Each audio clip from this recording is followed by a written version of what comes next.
Why do so many professional dog trainers fail? I think it's predominantly three reasons. Number one, they don't have the skill set necessary to yet be offering their services to the general public.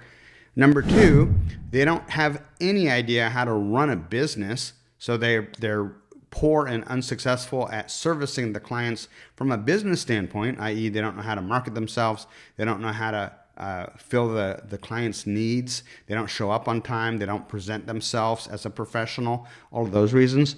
And then number three, they hit burnout because they haven't properly either structured their dog training business or they haven't basically brought on people, employees, to help them grow their business, because you get to a point, if you're getting enough clients, where you can't do all things. You can't wear all the hats in the business for very long. And what happens is people end up burning out. So let's address each one of these.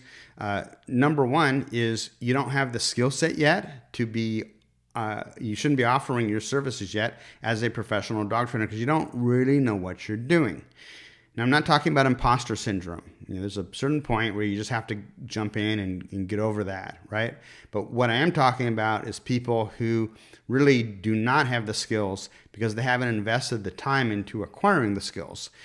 A couple of ways that you can get around that is by going to a school, train the trainer type school. Like, for example, I went to the Tom Rose School of Professional Dog Training. There's several others, Starmark, Michael Ellis. I'm sure there's a handful more now.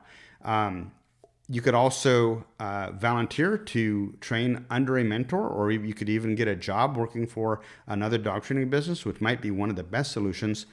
You can go to a wide variety of seminars where you actually can work dogs, bring your own dogs, bring your neighbor's dogs. You can volunteer at a kennel or a animal control, for example, where you're working dogs that have been dropped off to help place those dogs. At some point, though, you're going to need the supervision of basically a mentor or a master, and you're the apprentice. So that's the first thing. Second thing is that you don't know how to run the business successfully. Now, we can help you with some of that over at dogtrainertoolbox.com.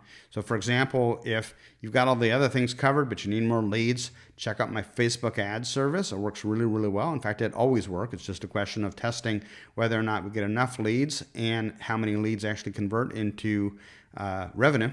And that's what we're testing typically for the first 30 days. But you don't have to use Facebook ads. You can use Google ads. And I've got somebody I can refer you for that. Or a number of low and free ways to promote your business. And you can get a lot more of those ideas at my YouTube channel, Cats on Marketing. KATZ, Cats on Marketing. So you have to run the business as a professional because if you don't, you won't get referrals.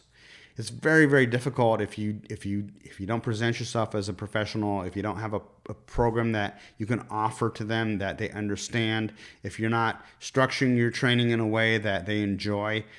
So you need to run it as a business and make the clients happy and train the dogs, make the dogs happy, make the clients happy, so you can get those referrals. And so that when you run ads, you get those people and then they refer their friends and neighbors. So running the business. And then the third thing being the burnout. I touched on that a little bit. It is a high burnout industry. And so I found that the best way for most dog trainers to get around that is doing one of two things. Is either scaling down so that you're not seeing as many clients, but then your revenue suffers, right? You're not making as much money. Can you afford to live on less money to give yourself a little bit of a breather so that you don't go through these high burnout phases?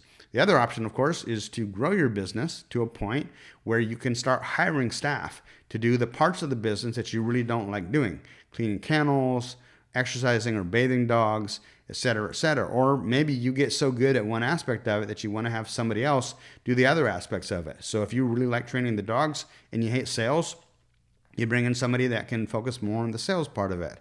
Or if you don't want to be answering the phone half the day, you bring in a virtual assistant or an in-person assistant even to answer the phones for you, et cetera, et cetera. So you, in a sense, avoid burnout by bringing in other staff members to do the types of things that you don't enjoy doing and allow you to work like Michael Gerber says, on the business rather than in the business.